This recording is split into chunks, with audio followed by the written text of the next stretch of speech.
243 article ద్వారా ముఖ్యమంత్రి ఏమంటుండు, ఇది కేంద్రం చేయాలని. మీరు 2 బిల్లులు పాస్ చేశారు. ఒక బిల్లును రాష్ట్రం చేయాలి, ఒక బిల్లును కేంద్రం చేయాలి. కేంద్రం బిల్లు విషయంలో ఇమ్మీడియట్ గా అవసరం లేదు, కొద్దిగా టైం తీసుకుని ఒత్తిడి చేద్దాం. మేము కూడా ఒత్తిడి చేస్తాం. అది ఒక ఇక్కడికే కాదు, ఇండియా లెవెల్లో కూడా ఒత్తిడి తీసుకుంటాం. ఈ రాష్ట్ర స్థానిక సంస్థల విషయం లోపల 243 ఆర్టికల్ 6D6 లోపల ఏమని ఉంది మీరు చదవలేదా? మీ దగ్గర ఉన్న అడ్వకేట్ జనరల్ తో మీరు మాట్లాడలేదా?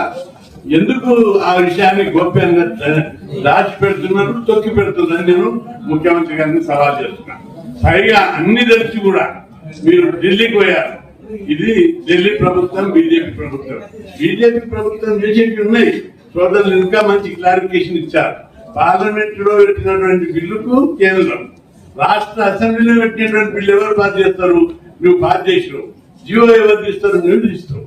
ఒకటి సిఫార్సుది విద్యా ఉద్యోగాలు.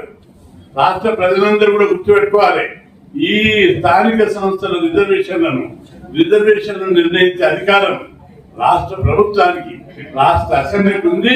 బిల్లు పాస్ అయింది. ముఖ్యమంత్రికి ఏ మాత్రం బీసీల అభివృద్ధి పట్ల, వాటిలో ఇవ్వడం పట్ల చిత్తశుద్ధిగా అసెంబ్లీలో పాస్ అయిన బిల్లుకు జీవో తీసి అమలు చేసేటట్టు కూడా టెక్నిక్లు ఉన్నాయి. నీకు జీవో తీసి నోటిఫికేషన్ అయ్యి అప్పుడు ఎట్లా అమలు కాదో చూస్తారు.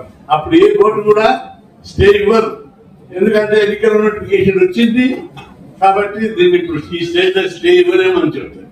కాబట్టి కొన్ని నీకు చిత్తశుద్ధి ఉంటే అమలు 42 అమలు చేసి, అక్కడ మామూలు బీసీ ముఖ్యమంత్రి ఉంటే అమలు చేసి సర్పంచులు చేసేవాళ్ళు. ఇప్పటి వరకు మీకు అమలు చేయాలనే చిత్తశుద్ధిని మార్చుకోమని